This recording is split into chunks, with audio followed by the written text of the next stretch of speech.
ጤና ይስጥልን ክቡራትና ክቡራን አድማጮች እንደምን አደራችሁ። ካን ሬዲዮ ሬካ የእስራኤል ድምጽ ሬዲዮ በአማርኛ ቋንቋ የሚያሰራጨውን ዝግጅት እነሆ ጀመረ።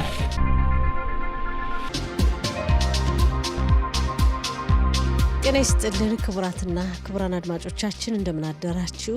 ዕለቱ እንደ ዕብራውያን ዘመን አቆጣጠር ዮም ሽልሽ ቤት በሽባት ታፍሽን ፔይባብ ሲሆን እንደ አውሮፓ ዘመን አቆጣጠር ጃንዋሪ 20 ቀን 2026 ዓ.ም ነው።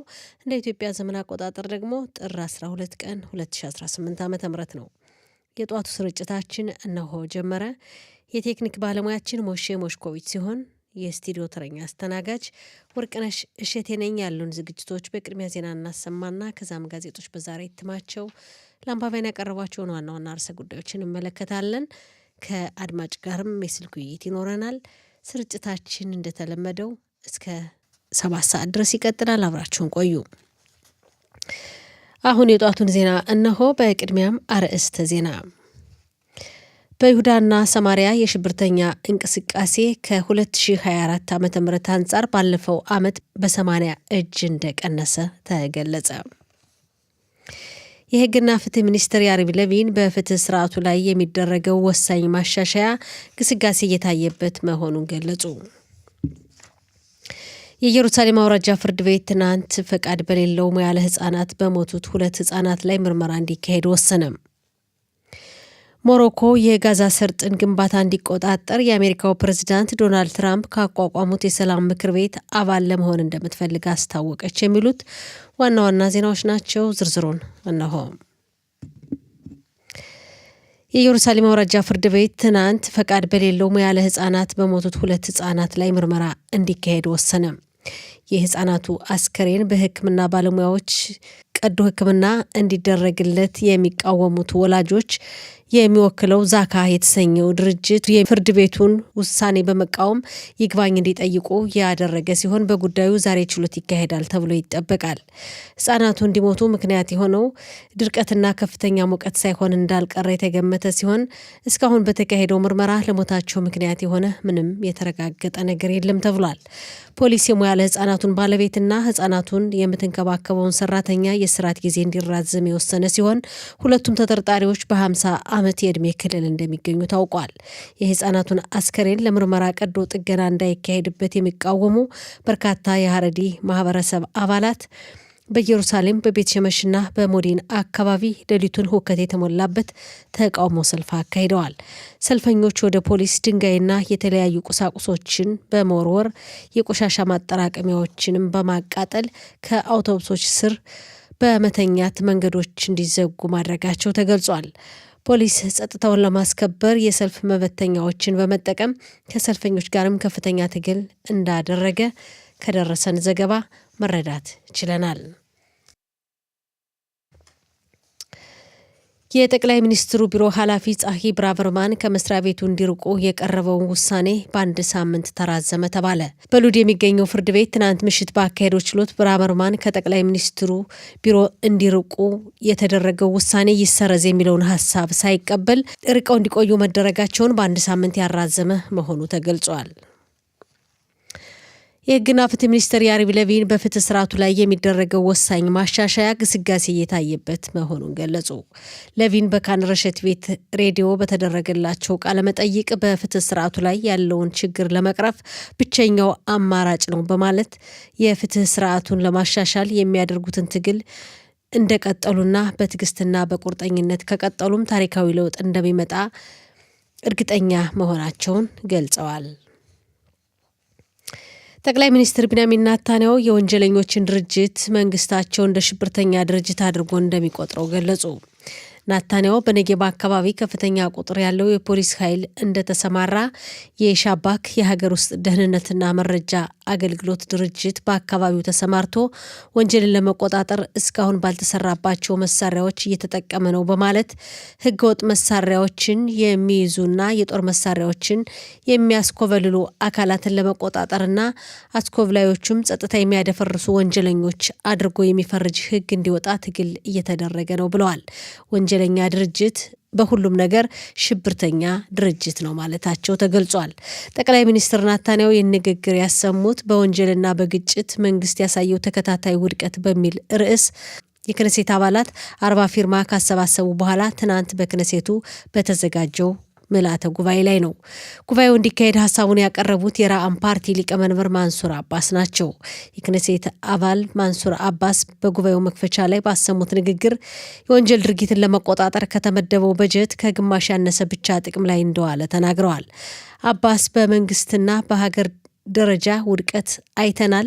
ስለሆነም ከሀገሪቱ ዜጎች 20 እጅ የሚሆነውን ዜጎች ወክለን በእነሱ ስም በጉዳዩ አብረን ልንሰራው የሚገባ ምክትል ሚኒስተር እንዲሾምልን እንጠይቃለን ብለዋል። በይሁዳና ሰማሪያ አካባቢ የሽብርተኛ እንቅስቃሴ ከ2024 ዓ.ም አንጻር ባለፈው ዓመት በ80 እጅ እንደቀነሰ ተገለጸ። በመከላከያ ሰራዊት ውስጥ ችግሩ የቀነሰው በይሁዳና ሰማሪያ አካባቢ በሚገኙ የፍልስጤማውያን መጠለያ ሰፈሮች የመከላከያ ሰራዊቱ በተከታታይ በሚያደርገው እንቅስቃሴ ምክንያት እንደሆነና ተጨባጭ ሁኔታውን በመገምገምም ከአካባቢው መከላከያ ሰራዊቱ መውጣት እንደሌለበት ተገልጿል። በይሁዳና ሰማሪያ አካባቢ ባለፈው ዓመት ይሁዳውያን በፍልስጤማውያን ላይ የነበራቸው ጥላቻ በ30% ከፍ ብሎ የነበረ ሲሆን በቁጥር ሲገለጽም ባለፈው ዓመት 870 ግጭቶች የተፈጠሩ ሲሆን በ2024 ዓ.ም ደግሞ 674 ግጭቶች እንደተመዘገቡ ተገልጿል። በፍልስጤማውያን ላይ የሚነሳውን ጥላቻ ለመታገል ከ7 ወራት በፊት መከላከያ ሰራዊቱ፣ ፖሊስና ሻባክ በጋራ ኃይል ማቋቋማቸው ተገልጿል። ሞሮኮ የጋዛ ሰርጥን ግንባታ እንዲቆጣጠር የአሜሪካው ፕሬዝዳንት ዶናልድ ትራምፕ ካቋቋሙት የሰላም ምክር ቤት አባል ለመሆን እንደምትፈልግ አስታወቀች ተባለ። የሞሮኮ 6ኛው ንጉስ ሞሐመድ የፕሬዝዳንት ዶናልድ ትራምፕን ጥሪ የተቀበሉ መሆናቸውን አስታውቀው በጋዛ ሰርጥ ከተቋቋመው ኮሚቴ የመጀመሪያዎቹ አባል መሆን እንደሚፈልጉ ገልጸዋል።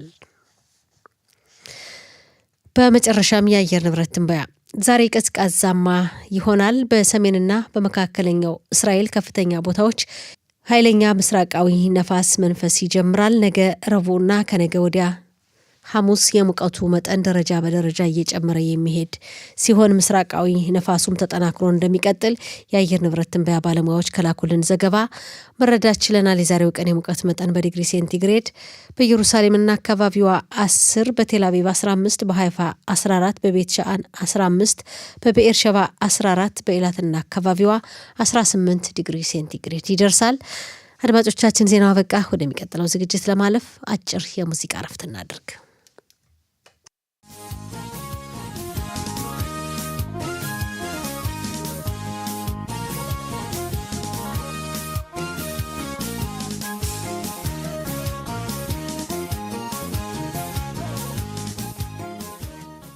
የተከበራችሁ አድማጮቻችን ስርጭታችን እንደቀጠለ ነው።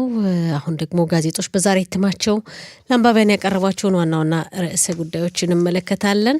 3ቱ ዕለታዊ ጋዜጦች ደርሰውናል። ማሪቭ፣ የዲዮታ ሀሮኖትና ሀአሬጽ ጋዜጦች በመጀመሪያ እትማቸው ለአንባቢያን እንግዲህ ያቀረቧቸው ተመሳሳይ ርዕሰ ጉዳዮች አሉ፣ የተለያዩ ርዕሰ ጉዳዮችም አሉ።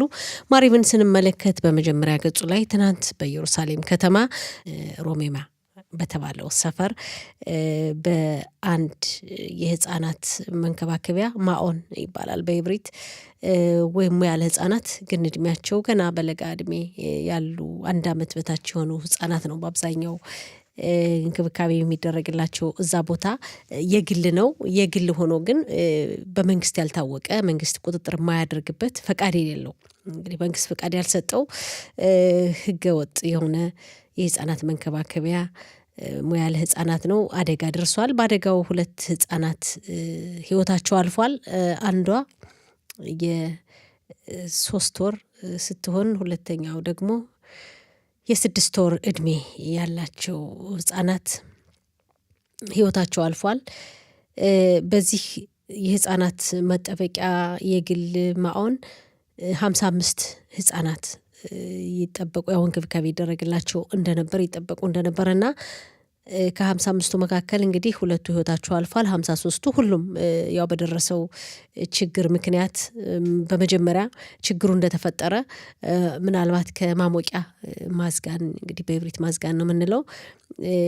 ያው የአየር ጸባዩን ይቀያይራል፣ ያሞቃል፣ ያቀዘቅዛል። በቀዝቃዛ ጊዜ ያሞቃል፣ በሞቃት ጊዜ ደግሞ ያቀዘቅዛል። ይሄ ኤር ኮንዲሽን ወይም የአየር ጸባዩን እንዳስፈላጊነቱ የሚቀይር መሳሪያ ነው እንደምናውቀው። በዛ አማካኝነት እንግዲህ አደገኛ የሆነ ንጥረ ነገር ወይም መርዛማ የሆነ ንጥረ ነገር ፈሶ ወይም አየር ወጥቶ ይሆናል እና በዛ ምክንያት ይሆናል ተብሎ ተጠርጥሮ ነበር። ነገር ግን በተደረገው ምርመራ የሚያጠራጥር ሁኔታ እንዳልተገኘ ነው እንግዲህ በፖሊስም ሌሎች የሚመለከታቸው አካላትም የሕክምና ባለሙያዎችም ህጻናቱ ላይ ባደረጉት ምርመራ ይህ አጠራጣሪ ሁኔታ ያው እንግዲህ ከሀሳብ እንደወረደ እንዳልነበረ ነው የተገለጸው። ከዛ በኋላ ግን ትናንት ምሽት ጀምሮ ዛሬም ጋዜጦች ባቀረቡት ዘገባ የተዘጋ ክፍል ውስጥ ከፍተኛ ሙቀት ነበር እና ለበርካታ ተከታታይ ሰዓታት ህጻናቱ ሙቀት ላይ እንደነበሩና ሰውነታቸው እንደደረቀ ነው። በድርቀት ምክንያት ህይወታቸው እንዳለፈ በተዘጋ ክፍል በነበረ ከፍተኛ ሙቀት ምክንያት ሰውነታቸው እንደደረቀና በዚህ ምክንያት ህይወታቸው እንዳለፈ ነው የተገለጸው። አሁን ያለው እንግዲህ ሁኔታ ይሄን እንደሚያመላክት ነው ዘገባዎች ጋዜጦች በዘገባቸው የተመለከቱት በስፋት።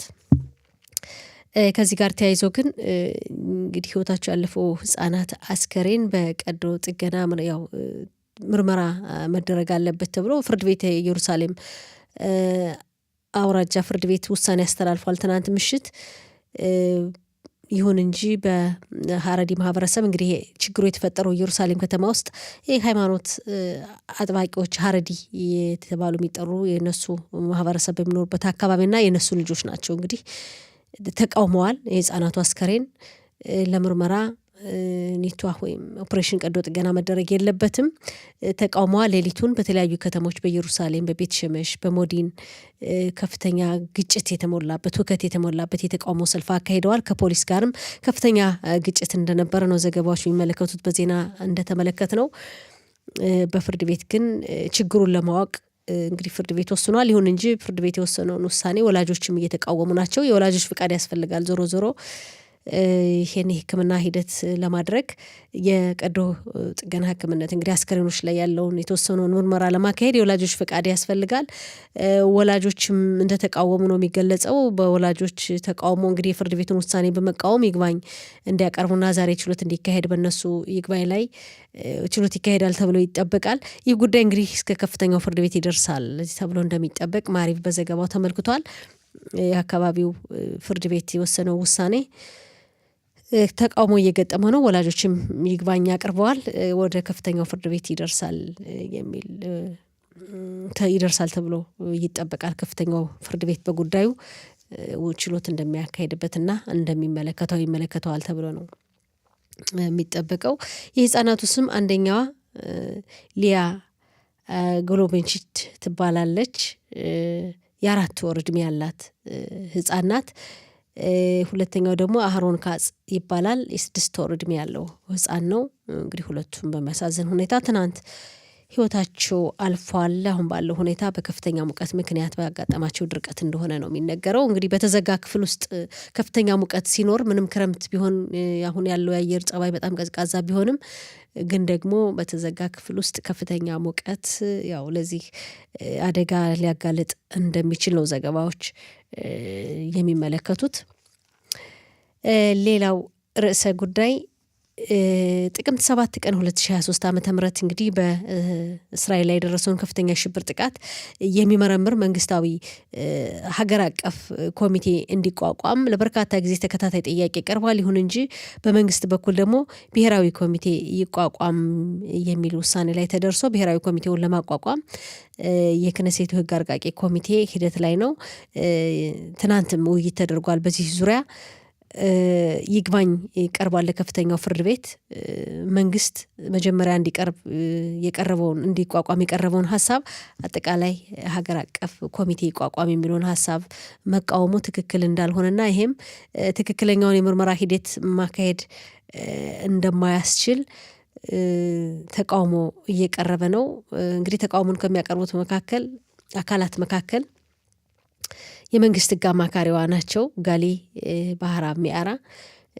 እሳቸው ትናንት እንግዲህ ለከፍተኛው ፍርድ ቤት ባቀረቡት ጥሪ ምንድነው ያሉት?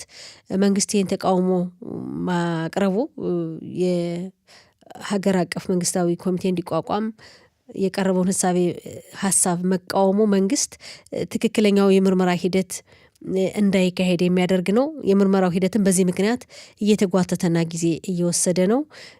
ስለሆነም ከፍተኛው ፍርድ ቤት በዚህ ጉዳይ ችሎት ሊያካሄድና ሊወያይበት ይገባል ሲሉ ጥሪ አቅርበዋል። የመንግስት ሕግ አማካሪዋ ከፍተኛው ፍርድ ቤት እንግዲህ የዳኞችን ቁጥር በመጨመር በዚህ ጉዳይ ሊወያይበት እንደሆነም ወስኗል። ከዛ በኋላ እንግዲህ ትናንት ምሽት ጀምሮ በወጣው መረጃ በቀረበው ይግባኝ ይህን ኮሚቴ በሚመለከት የቀረበውን ይግባኝ ችሎቱን ሊመለከቱ የሚችሉ የዳኞችን ቁጥር ከፍ በማድረግ ጉዳዩን እንደሚመለከተው ተገልጿል። ሌላው የአሜሪካው ፕሬዝዳንት ዶናልድ ትራምፕ በጋዛ ሰርጥ የሰላም ሸንጎ ተብሎ እንግዲህ የተቋቋመውን የሸንጎን አባላት ስም ዝርዝር ይፋ አድርገዋል። ዶናልድ ትራምፕ ከ2 ቀናት በፊት በዚህ ሸንጎ የሰላም ሸንጎ ጠቅላይ ሚኒስትር ቢንያሚን ኔታንያሁ አባል እንዲሆኑ ጥሪ ተደርጎላቸዋል የሚሉ መረጃዎች እየወጡ ናቸው። ይሁን እንጂ በጠቅላይ ሚኒስትሩ በኩል በእስራኤል በኩል በአጠቃላይ ሙሉ በሙሉ አባል እስራኤላዊ የጠቅላይ ሚኒስትሩ አባል አንሆንም የሚል ሀሳብ የለም። ግን ሁኔታውን እያሰቡበት ናቸው ይላል። እንግዲህ ከዚህ ጋር ተያይዞ አርዶዋን የቱርኩ መሪ ታይብ አርዶዋን እንግዲህ ቱርክም አንዷ አባል ናት። ምናልባት እንግዲህ ሌሎች ሀገራትም ከ50 የሚደርሱ ሀገራት አባል እንዲሆኑ ፕሬዝዳንት ዶናልድ ትራምፕ ጥሪ አቅርበዋል። ከ50 የሚሆኑ ሀገራት አባል እንዲሆኑና ከፍተኛ ገንዘብም እንዲያዋጡ የሰላም ሸንጎ ልክ ዓለም አቀፍ አካል ሆኖ እንደተባበሩት መንግስታት ድርጅት አይነት ይዘት እንዲኖረውና በተለያዩ የዓለም ሀገራት የሚፈጠሩ ግጭቶችን መፍታት እንዲችል የሚል ሀሳብ አቅርበዋል። ሌሎች ሀገራትም እንግዲህ ይሳተፋሉ ተብሎ ይጠበቃል። የዶናልድ ትራምፕ ያው ጥሪያቸውን ተከትሎ አርዶዋን ያው አባል እንደሆኑ ቱርክ አባል እንደሆነች ተገልጿል። ቱርክ ደግሞ በቱርክና በእስራኤል መካከል ያለው ውጥረት ይታወቃል። እንግዲህ ሁኔታው በጣም ውዝግብ የበዛበትና ውስብስብ ነው የሚል ዘገባ ቀርቧል። ሌላው በይሁዳና ሰማሪያ አካባቢ የሚኖሩ ፍልስጤማውያን እንግዲህ እንደሚታወቀው ፍልስጤማውያን ህጻናትን ልጆችን ሲያሳድጉ ከልጅነታቸው ጀምሮ በትምህርት ስርዓታቸውን በትምህርት አሰጣጡ ስርዓት በይሁዳውያን ላይ ጥላቻ እንዲያድርባቸው አድርጎ ያሳድጋሉ የሚል የተለያዩ መረጃዎች በተለይ ባለፉት 2 ዓመታት በተካሄደው ጦርነት ላይ ብዙ መረጃዎች ወጥቷል። ህጻናቱ ራሱ ሲጠየቁ ስለ ይሁዳውያን የሚሰጡት ምስክርነት ከእውነት የራቀ ካለው ተጨባጭ ሁኔታ የራቀና ህጻናት በይሁዳውያን ላይ ጥላቻ እንዲሰርጽ አብሯቸው የከረረ ጥላቻ ይዘው እንዲያድጉ የሚያደርግ የትምህርት ስርዓታቸውም እንደዚህ እንደሆነ ነው እንግዲህ በአብዛኛው መረጃዎች የሚገልጹት። አሁንም ይሄ ችግር ተጠናክሮ ቀጥሏል የሚል ዘገባ አለ። ማሪብ ላይ ፍልስጤማውያን ልጆቻቸውን በይሁዳውያን ላይ ጥላቻ እንዲኖራቸው አድርጎ የማሳደጉ ሂደትና በትምህርት መልክ እንግዲህ ልጆች ሲያድጉ ከቤትም ወላጆች እንግዲህ በትምህርት ስርዓቱ ደግሞ በተለይ የሚሰጥ ያው ይዘውት ከትምህርቱ ጎን ለጎን ይዘውት የሚያድጉት ያስተዳደግ ሁኔታ አለ እና ፍልስጤማውያን በይሁዳውያን ላይ ያለውን ጥላቻ ይዘው እንዲያድጉ ልጆቻቸው ላይ እየሰሩ ነው።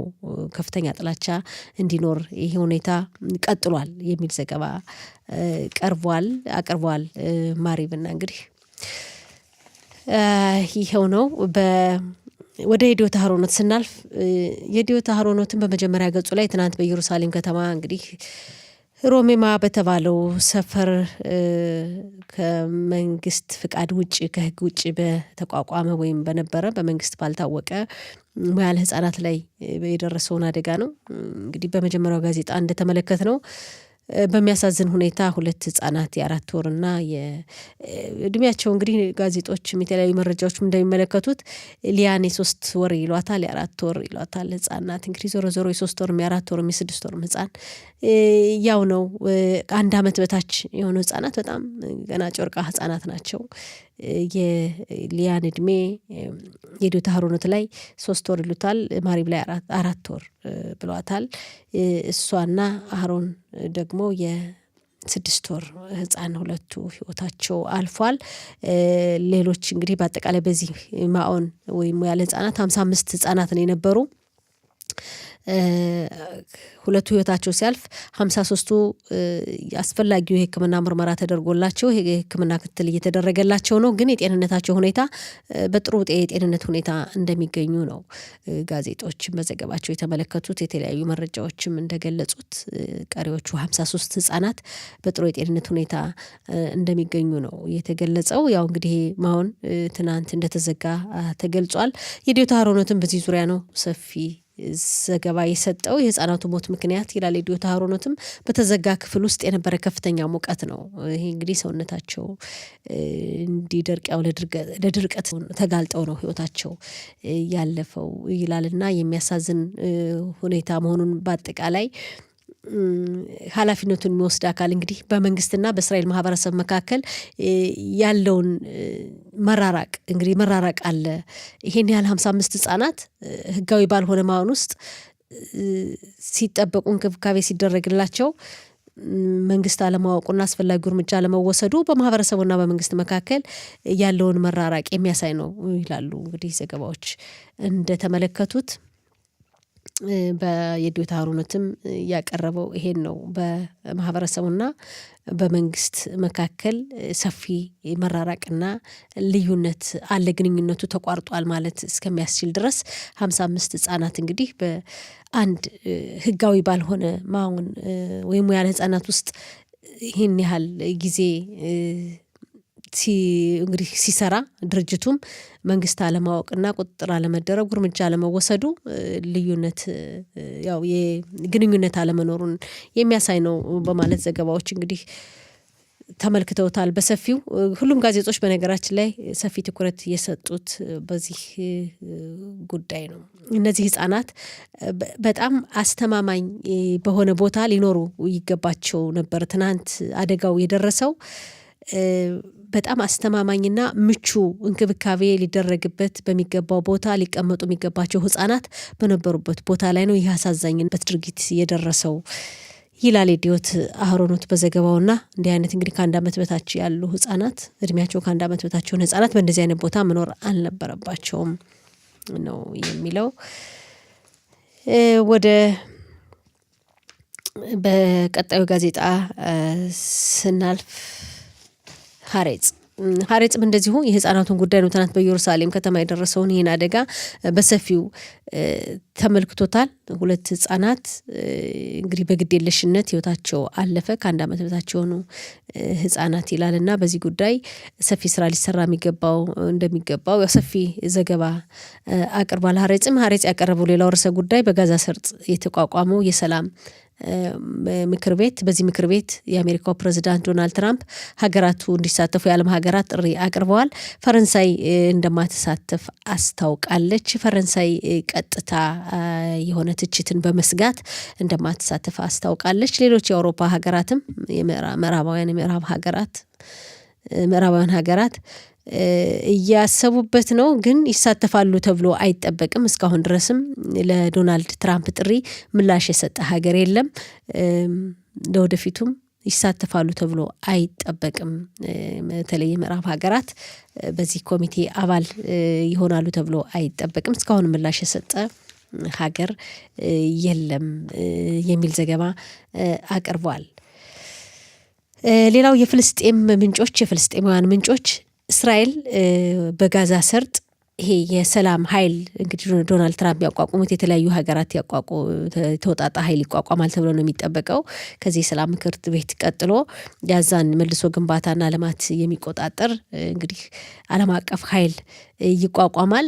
እስራኤል ይህ ኃይል እንዲገባ አትፈልግም፣ ፍላጎት የላትም። እንግዲህ በፍልስጤማውያን ምንጮች ናቸው ዘገቡት የሚለው ሀሬጽ ፍልስጤማውያን ምንጮች ዋቢ አድርጎ ያቀረበው ሰፊ ዘገባ ነው። በጋዜጣዊ ውስጥ ገጽ 3 ላይ ሰፊ ዘገባ አቅርቧል። በዚህ ጉዳይ የፍልስጤማውያን ምንጮች ይህ ዓለም አቀፍ ኃይል ወደ ጋዛ ሰርጥ እስራኤል ወደ ጋዛ ሰርጥ እንዲገባ አትፈልግም። ትራምፕ ምንም እየሰሩበት ቢሆንም ግን በእስራኤል በኩል ይህን ኃይል ለማስገባት አትፈልግም ይላል።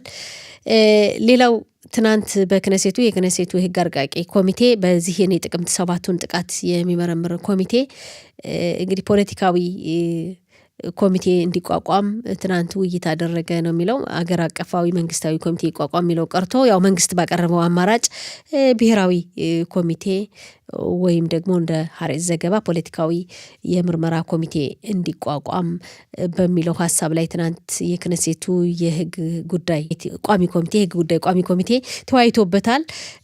ጉዳዩን የመንግስት ህግ አማካሪዋ ጋሊ ባህራብ ሚያራ ተቃውመዋል። ይሄ መንግስት እንግዲህ ያቀረበው ሀሳብ የመጀመሪያውን መንግስታዊ ኮሚቴ እንዲቋቋም የሚለውን ሀሳብ መንግስት ያቀረበው ተቃውሞ ትክክለኛ የምርመራ ሂደት እንዳይካሄድ እያደረገ ነው፣ እውነተኛውን የምርመራ ሂደት እንዳይካሄድ እያደረገ ነው መንግስት በማለት መንግስትን ተችተዋል። ከፍተኛው ፍርድ ቤትን በዚህ ጉዳይ ጉባኤ እንዲያካሄድበት ጥሪ አቅርበዋል። በዚህ ጉዳይ እንግዲህ ሌሎች ጋዜጦችም ሰፊ ቦታ ሰጠው ለአንባቢያን ያቀረቡት ዘገባ ነው፣ ቀደም ሲል እንደተመለከት ነው። ሌላው ዶናልድ ትራምፕ በመጀመሪያው የስልጣን ዘመናቸው በጣም አክራሪ ነበሩ። እንደውም በዙሪያቸው ያሉ አማካሪያቸው ዚህን አክራሪነታቸውን ትንሽ ያው ለዘብ እንዲያደርጉ ጣልቃ ይገቡ ነበር፣ ሊያስቆማቸው ይሞክሩ ነበር። አሁን ግን ያው አክራሪነታቸው እንዳለ ሆኖ ግን በዙሪያቸው ያሉ አማካሪዎቻቸውን አብረዋቸው የሚሰሩ ሰዎች እነሱ ነው የበለጠ ሆነው የሚታዩት፣ ትራምፕ እንደ በፊቱ አይደሉም የሚል ዘገባ አቅርቧል። እንግዲህ በሁለተኛውና በመጀመሪያው ዙር የስልጣን ዘመናቸው የነበረው የትራምፕ አካሄድ ያው ልዩነት እንዳለው ጋዜጣው ተመልክቷል። እንግዲህ ትራምፕን የስልጣን ሂደት ነው እንግዲህ በመጀመሪያውና በሁለተኛው የስልጣን ዘመናቸው በነበረው ሂደት። ሌላው ቱርክን የሚመለከት ዘገባ አቅርቧል ሐሬጽ። በቱርክ ከኩርድ ጋር እንግዲህ በሀገሪቱ ምስራቃዊ አካባቢ በኩርድ በሚገኙ የኩርድ ማህበረሰብ ጋር ስምምነት አድርጓል። ግን ስምምነቱ የሚያደርጉት ስምምነት ይላል በኩርድና በሶሪያ መንግስት መካከል የሚካሄደው ስምምነት ለሶሪያና ለእስራኤል ጉዳት ይኖረዋል። ለቱርክ ግን ይሄ የሚጠቅም ሀሳብ ነው። ቱርክን ይጠቅማል፣ እስራኤልንና ሶሪያን ግን አይጠቅምም የሚል ዘገባ አቀርባል። ለቱርክ ያው ጥሩ አማራጭ ጥሩ እንደሆነ ነው እንግዲህ ሁኔታው ያቀረበው። ሌላው የ2026 ዓመተ ምህረትን እንግዲህ የእስራኤል በጀት የሚመለከት እንግዲህ በተለይ በስራው ዘርፍ በስራ ፈጠራው ዘርፍ ያለውን ሁኔታም እንደዚሁ ሐሬጽ አቅርቧል። እንግዲህ ጋዜጦች ከሞላ ጎደል በዛሬ እትማቸው ለአንባቢያን ያቀረቧቸው ዋና ዋና ርዕሰ ጉዳዮች ይህን ይመስላሉ። ወደሚቀጥለው ዝግጅት እንለፍ። መሸጋገሪያ ሙዚቃ